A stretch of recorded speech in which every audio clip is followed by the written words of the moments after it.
ande-ande lumut, dan kelenting kuning yang saling terpisah. Hai kawan-kawan, jumpa lagi kita bersama Abang Ridwan. Kali ini kita akan menggambar dan juga menceritakan satu dongeng yang sangat bagus, yang berjudul Cerita Dongeng Si Ande-Ande Lumut yang berasal dari Pulau Jawa. Sebelum ke alur ceritanya, pastikan untuk mensupport kita ya, dengan cara like, komen, subscribe, dan nyalakan loncengnya juga ya kawan-kawan. Oke, kita langsung ke alur ceritanya ya. Dahulu kala, berdirilah dua kerajaan besar di wilayah Jawa Timur, yaitu Kerajaan Jenggala dan Kerajaan Kediri. Kerajaan Jenggala dipimpin oleh Raja Jayanegara dan Kerajaan Kediri dipimpin oleh Raja Jayengrana.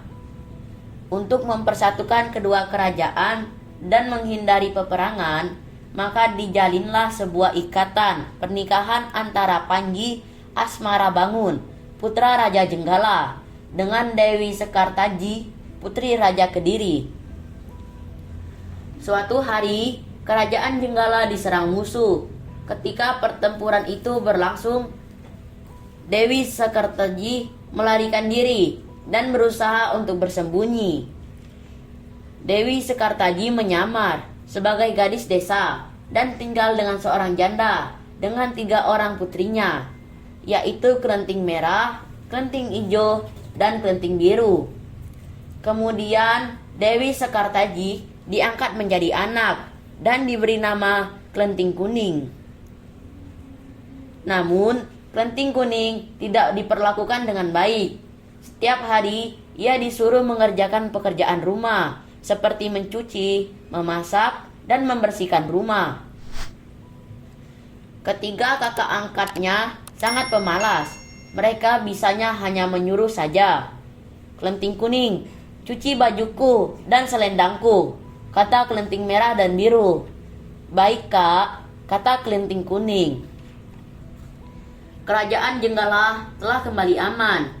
Panji Asmarabangun telah berhasil mengalahkan musuhnya yang menyerangnya. Tetapi ia sedih karena Dewi Sekartaji telah meninggalkan istana. Ia pun bertekad untuk mencarinya. Ia mengerahkan para pengawal untuk mencari keberadaan Dewi Sekartaji. Selang beberapa waktu, seorang pengawal mengabarkan ia bertemu seorang gadis yang mirip dengan Dewi Sekartaji di sebuah desa. Panji Asmarabangun berangkat ke desa Dadapan. Desa itu berseberangan dengan desa di mana Kelenting Kuning tinggal. Ia pun tinggal di rumah Mbok Randa. Panji Asmarabangun kemudian menjadi anak angkat Mbok Randa dan menyamar sebagai ande-ande lumut yang sedang mencari jodoh. Berita tentang ande-ande lumut mencari jodoh segera tersebar. Kelenting Merah, Kelenting Hijau, dan Kelenting Biru berdandan semenawan mungkin untuk melamar ande-ande lumut. Tak lupa mereka memakai perhiasan dan pakaian yang bagus. Kelenting Kuning, kamu tidak usah ikut melamar. Kamu di rumah saja. Pergilah ke sungai dan cuci semua pakaian kotor itu, perintah Kelenting Biru. Mereka pun segera berangkat. Kelenting Kuning segera pergi ke sungai untuk mencuci. Tiba-tiba datanglah seekor burung bangau dan memberinya sebuah cambuk. Pergilah melamar ande-ande lumut agar kamu dapat bertemu dengan Panji Asmarabangun. Dan bawalah cambuk ini, kata sang bangau. Kelenting Kuning pun bergegas pergi ke desa Dadapan. Sementara itu, Mama dan ketiga kakak angkatnya sudah sampai di tepi sungai. Mereka bingung, tak ada satupun perahu yang tampak. Jembatan juga tak ada. Lalu, bagaimana mereka menyeberang? Terlebih lagi, sungai itu sangat luas, dalam, dan deras arusnya. Tiba-tiba, muncul seekor kepiting raksasa bernama Yuyu Kangkang. Kepiting itu menawarkan diri untuk membantu menyeberangi sungai dengan syarat mereka harus mencium Yuyu Kangkang. Mereka kemudian menyanggupi persyaratan itu. Satu persatu mereka naik ke punggung Yuyu Kangkang untuk menyeberangi sungai. Beberapa saat kemudian, sampailah Kelenting Kuning di tepi sungai. Ia pun juga bertemu dengan Yuyu Kangkang. Kembali lagi, Yuyu Kangkang menawarkan jasa untuk menyeberangkan. Dengan syarat Kelenting Kuning harus menciumnya. Kelenting Kuning menolak syarat itu. Ia memaksa Yuyu Kangkang untuk memberangkatkannya tanpa syarat itu. Yuyu Kangkang akhirnya tidak mau menyeberangkan. Kesabaran Kelenting Kuning sudah habis. Ia keluarkan cambuk itu dan memukulkannya ke sungai. Seketika itu juga air sungai surut. Yuyu Kangkang ketakutan. Akhirnya ia mau membantu Kelenting Kuning menyeberangi sungai.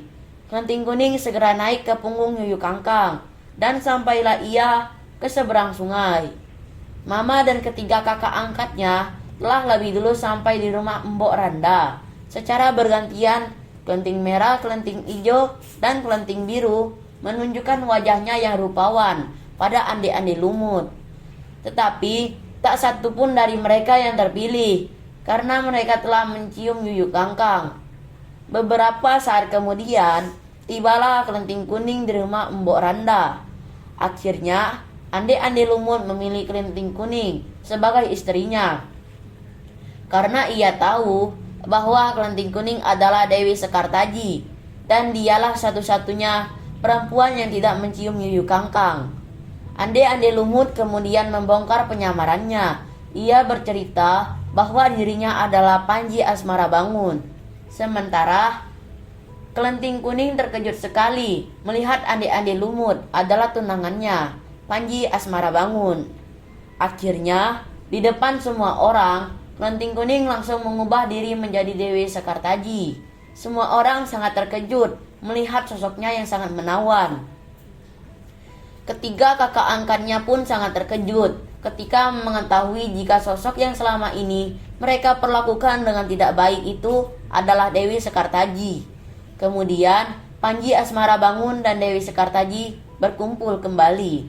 Mereka juga mengajak Mbok Randa untuk tinggal di istana sebagai ucapan terima kasih. Panji Asmara Bangun dan Dewi Sekartaji melanjutkan kehidupan pernikahannya dan hidup bahagia selamanya. Dan cerita pun selesai. Nah, itulah cerita dongeng Ande-ande Lumut. Pesan moral yang bisa dipetik dari cerita dongeng Ande-ande Lumut adalah anak yang berbuat baik akan mendapatkan kebahagiaan dan kesuksesan di kemudian hari. Sedangkan anak yang berbuat buruk akan mendapatkan kesedihan di masa yang akan datang. Oke, makasih banyak ya kawan-kawan sudah menyimak cerita kita kali ini. Sampai jumpa di kisah dan cerita yang lainnya dalam video menggambar dan bercerita. Terima kasih ya. Bye-bye.